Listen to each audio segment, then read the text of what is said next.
Hello friends, आज मैं आप लोग के साथ स्पिल मैनेजमेंट के बारे में कुछ बात करना चाहता हूँ, बताना चाहता हूँ। जो स्पिल मैनेजमेंट होती क्या है, स्पिल किट क्या होती है, बहुत सारा कन्फ्यूजन रहता है। स्पिल मैनेजमेंट, स्पिल किट, ये सब चीज़ों को लेकर कन्फ्यूजिंग लाइन आ जाती है। और स्पिल का मतलब क्या होता है, स्पिल का कहाँ यूज होता है, कहाँ उससे कैसे निपटते हैं, स्पिल का केस को कैसे सॉर्ट आउट करते हैं, इसके बारे में मैं आज आपको बताऊँगा। जनरली स्पिल का मतलब, जहाँ भी जाएंगे, स्पिल का मतलब होता है कोई भी चीज़ गिरना। आपके बॉडी से जो भी पार्ट, अगर कुछ भी चीज़ गिरती है, अगर नीचे गिर रही है, वो स्पिल के केस आती है। जैसे आपकी केस, जैसे मैं अगर नाक से कुछ चीज़ गिरे तो वो स्पिल, जो अगर मुंह से कुछ फेंकते हैं तो अगर वो नीचे गिरती है तो स्पिल के केस में आ जाए। यूरिन के केस आ जाते तो यूरिन में भी स्पिल के केस आ जाते हैं। ऐसे कई सारे चीज़ें हैं जो कि आपके बॉडी पार्ट से नीचे अगर गिर रही है तो वो स्पिल। ब्लड हो सकता है, ब्लड अगर हाथ से कहीं से भी, अगर सिर से भी गिरता है, नीचे ब्लड गिरती है, तो इस केस में स्पिल के केस आ जाती है। स्पिल मतलब ही होता है गिरना। अब आते बोलते हैं स्पिल का, स्पिल मैनेजमेंट क्या। अगर मान के चलिए कोई आपके शरीर से, किसी के भी शरीर से अगर ब्लड गिरती है, और ब्लड या यूरिन का केस आती है, अगर यूरिन नीचे आती है तो उसको क्लीन करने की अलग तरीका होता है। अगर जनरली स्पिल का केस हॉस्पिटल में आते हैं, हॉस्पिटल में क्या देखा जाता है, अगर स्पिल की केस आ जाती है, अगर ब्लड गिर जाती है, तो वहाँ पे उसको क्लीन करने के लिए हम डायरेक्टली सिर्फ हम झाड़ू पोछा लगा देने से क्लीनिंग नहीं कंसीडर किया जाता।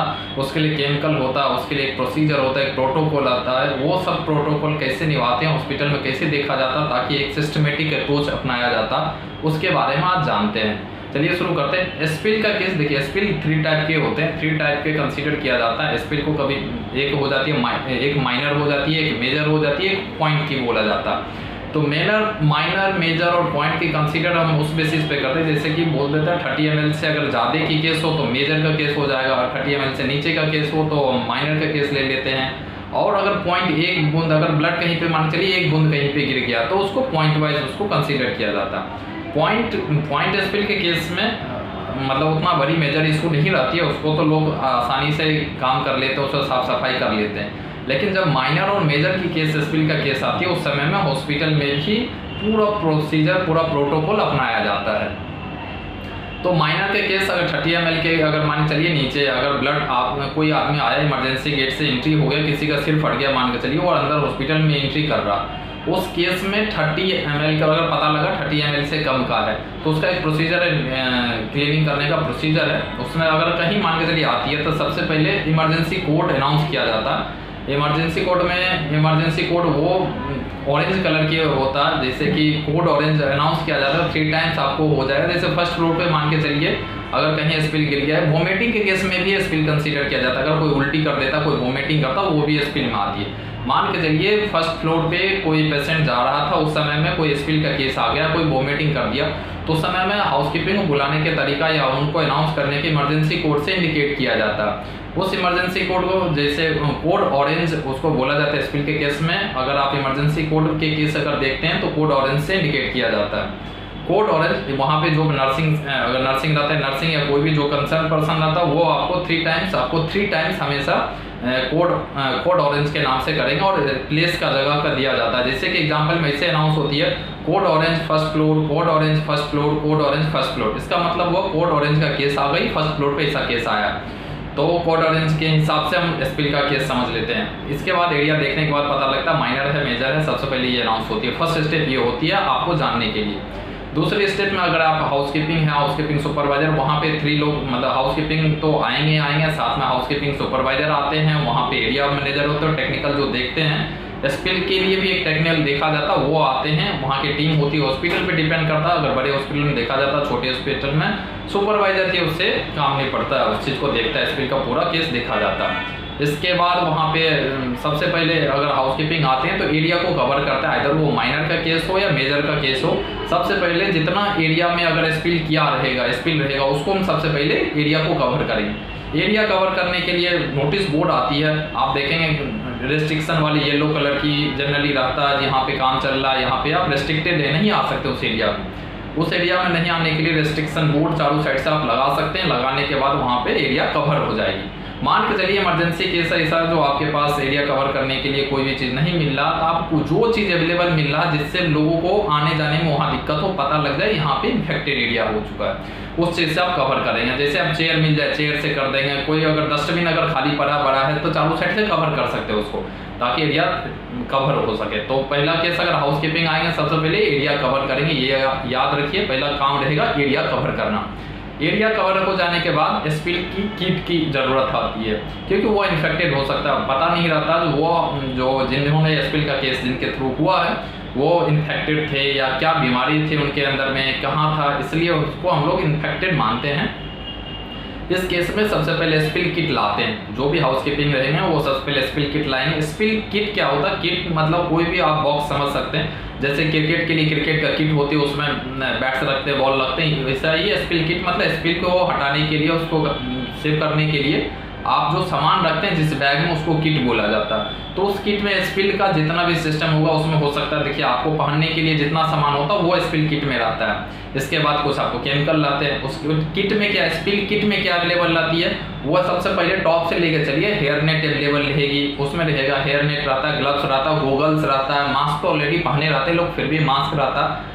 इसके बाद आपको गॉन रहता है, नीचे बूट रहता है, पीपी किट रहता है अवेलेबल। पीपी किट के बाद आपको उसमें सोडियम हाइपोक्लोराइड रहती है, उसका सॉल्यूशन बना रहता है। वैसे सॉल्यूशन बनाते हैं बट सोडियम हाइपोक्लोराइड रहता है, उसको सॉल्यूशन आपको बनाना पड़ता है। आप सोडियम हाइपोक्लोराइड की बात हम करेंगे और आगे भी बाद में, तो ये चीज़ का पूरा सॉल्यूशन है उसमें। इसके बाद आप उसमें वाइपर लाएंगे, झाड़ू लाएंगे, डस्टबिन लाएंगे, इसके बाद चिमटा लाएंगे ताकि उसको हटा सकें, टिश्यू पेपर रहती है, ये सब चीज़ बेसिक चीज़ उसमें स्पिल किट में रहती है। उसको लेके आप जहाँ भी स्पिल का केस आती है, सपोज फर्स्ट फ्लोर के मैंने एग्जांपल दिया था, तो फर्स्ट फ्लोर पे आएंगे।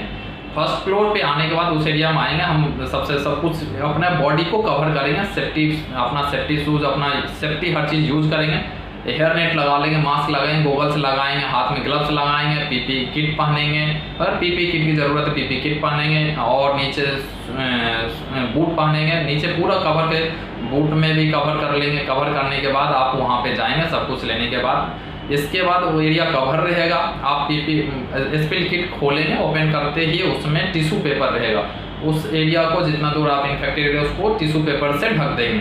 टिश्यू पेपर से ढक दीजिए। अगर टिश्यू पेपर अवेलेबल नहीं हो पा रही है तो आपके पास मैगजीन हो, न्यूज़पेपर हो, कोई अखबार पुराना हो, कुछ किसी पेपर हो, उससे आप ढकिए, या टिश्यू पेपर अवेलेबल है तो और अच्छा चीज़ है, उससे आप ढक दीजिए।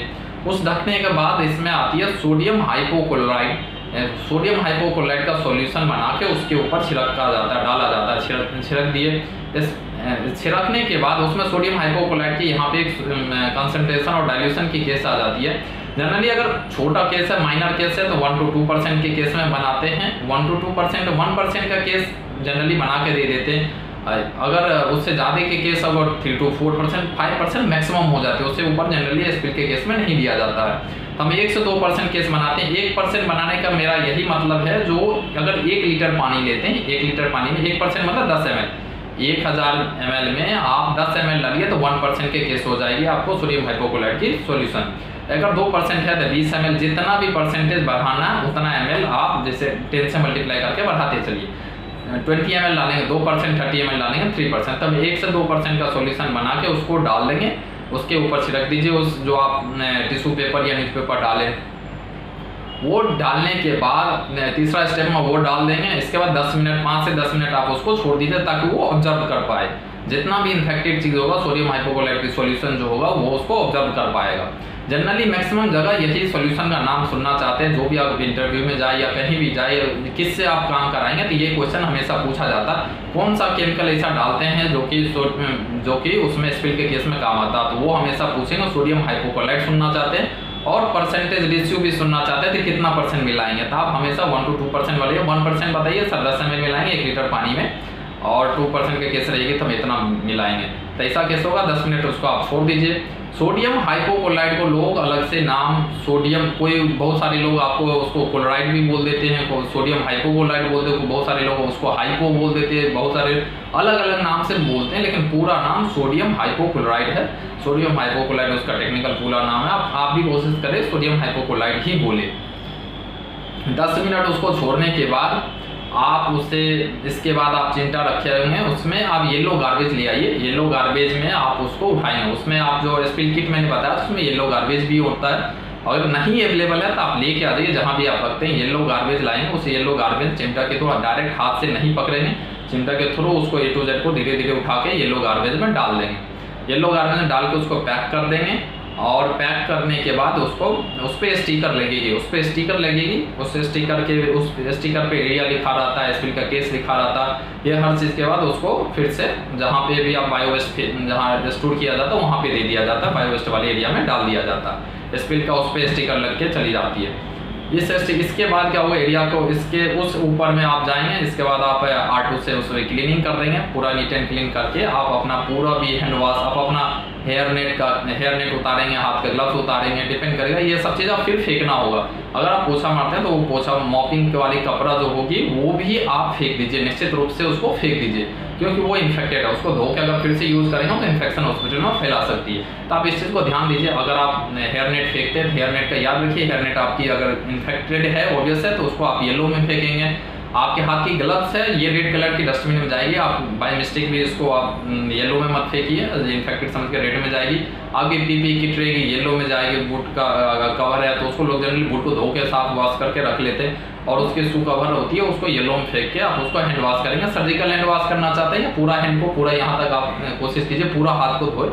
हाथ धोने से क्योंकि इन्फेक्शन आपके ऊपर में कभी भी इन्फेक्टेड कोई भी इन्फेक्शन नहीं होगा, इस चीज़ का कंट्रोल करें। इसके बाद नीट एंड क्लीन उसमें एक सुपरवाइजर आएंगे या वहाँ की टीम होगी, वो एक रिपोर्ट बनाते हैं। स्पिल का रिपोर्ट बनती है जो कहाँ था, माइनर था, मेजर था, किस एरिया में था, कब हुआ, कैसे क्लीन हुआ, ये चीज़ का एक स्पिल बनती है जो कि हॉस्पिटल में सबमिट किया जाता है। सुपरवाइजर उसको कंप्लीट प्रोसेस में बनाएंगे। फिर आप स्पिल किट का जो भी सिस्टम किए थे उसको सही बना के आप अपने उसके जगह पे आप सुरक्षित रख दीजिए। तो ये पूरा प्रोसेस होता है स्पिल का। स्पिल मैनेजमेंट ये हो गई पूरा स्पिल मैनेजमेंट। अगर कोई आपसे पूछता है स्पिल मैनेजमेंट क्या है तो आप पूरा प्रोसेस समझाइए उनको। जो स्पिल मैनेजमेंट में ये सब पूरा चीज़ आती है, पूरा शुरू से लेके लास्ट तक के केस में आती है। स्पिल आप समझेंगे कैसे, किसको स्पिल में काउंट करूँ किसको ना करूँ। मैं बोल रहा हूँ मुंह से या बॉडी से जो भी पार्ट आप गिर सकता है, ऊपर से मुंह से कुछ निकले, वोमिटिंग निकल सकता तो वो स्पिल के केस में आएगा। सिर फट जाए, किसी का भी सिर फटे, ब्लड के केस आएगा उसमें स्पिल का केस आएगा। यूरिन का केस आ जाएगा, बच्चा कोई जा रहा है अगर वो पेशाब कर देता कहीं फ्लोर पे भी, अगर वो इन्फेक्टेड हो सकता तो स्पिल का केस में आ जाए। ऐसे कई सारे चीज़ आ जाते हैं जो स्पिल के केस में आते हैं। कोड ऑरेंज उनका यूज़ किया जाता है, इमरजेंसी कोड, और सोडियम हाइपोक्लोराइड का सॉल्यूशन 1% से 2% तक का यूज़ करते हैं हॉस्पिटल में। इस चीज़ का हमेशा आप ध्यान रखिए। इस तरीक़ा से स्पिल का केस आप बचा सकते हैं। स्पिल का केस का कहीं से आया, अगर कोई भी पूछता है स्पिल की मैनेजमेंट ये सब चीज़ क्वेश्चन पूछता है हॉस्पिटल में तो आप उनको इस तरीक़ा से जवाब आप दे सकते हैं।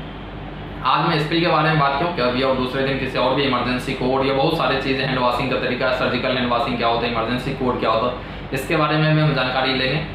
ठीक है, स्पिल के लिए आज के लिए काफ़ी है। फिर मिलते हैं दूसरे वीडियो में।